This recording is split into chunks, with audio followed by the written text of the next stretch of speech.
The Tomsk Filliers Group, in collaboration with the general sponsor, the Spanish manufacturing company Talleres Felipe Verdes, and the leading brickmaker SG Brick, held the 7th International Scientific and Practical Seminar, BrickScience.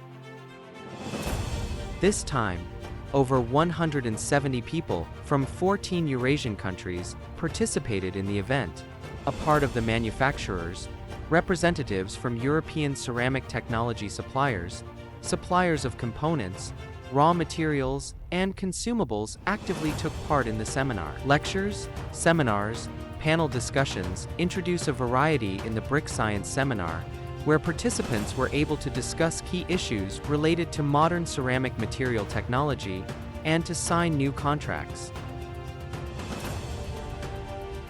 As a part of the seminar, attendees visited SG Brick plant, the leading enterprise in the Republic of Kazakhstan, which produces 120 million ceramic bricks per year using the direct setting technology. Considerable attention was given to the specifics of brick plants in the Central Asian region, where the direct setting technology is widely used, which is uncommon in Russia.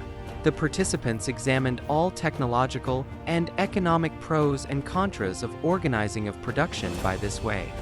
We are grateful to all our participants for their active contribution to the development of the BrickScience seminar, and we look forward to meeting them again in 2025.